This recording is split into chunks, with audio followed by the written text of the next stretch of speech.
Alors, parmi les voisins du Mali, il y a l'Algérie. Il y a une certaine tension actuellement parce que, après que François Hollande a reconnu la répression du 17 octobre 1961, des responsables algériens demandent un acte de repentance à la France, et ceci avant le voyage du président de la République. Mais voyons, c'était prévisible.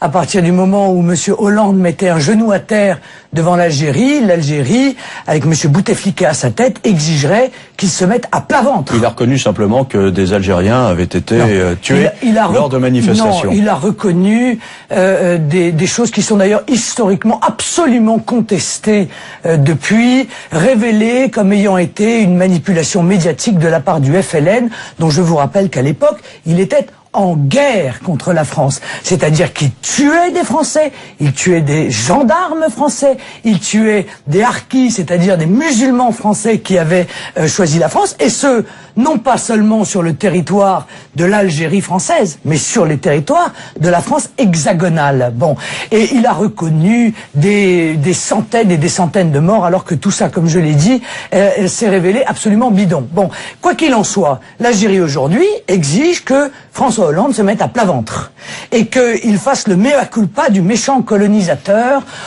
et au passage d'ailleurs, l'Algérie n'éviterait pas dans ces conditions de réclamer, de nous poser l'addition financière, parce que derrière cela, il y a dans l'esprit de M. Bouteflika des histoires de gros sous. Avec l'Algérie, justement, cette demande de repentance, Gérard Longuet a réagi en faisant un bras d'honneur, et on assiste à un concours de bras d'honneur parce que vous allez le voir, un responsable d'un parti politique algérien répond exactement par la réciprocité, dit-il, en faisant un bras d'honneur à l'endroit de Gérard Longuet. Et un journal algérien disait on envoie 37 millions, c'est 37 millions d'Algériens, 37 millions de bras d'honneur à Gérard Longuet. Sur quelle base on peut se réconcilier avec l'Algérie ?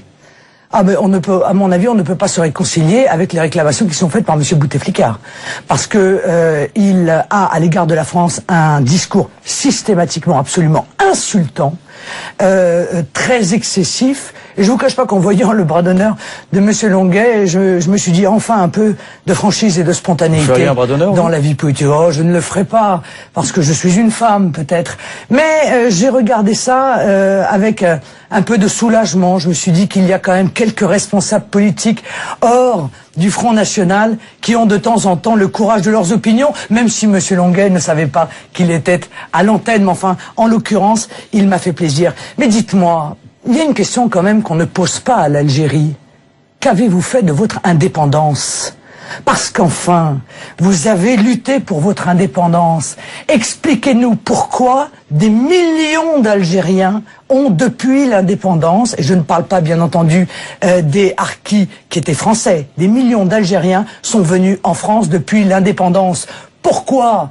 À partir du moment où ils ont l'indépendance, mais écoutez, qu'ils construisent leur pays, qu'ils nous montrent ce que l'on aurait dû faire et que l'on n'a pas fait. Bon, la réalité, c'est que l'Algérie aujourd'hui, c'est la censure, c'est l'absence de démocratie, ce sont des exactions, c'est le chômage de masse, c'est la pauvreté de masse. Alors nous n'avons pas de leçons à recevoir de M. Bouteflika.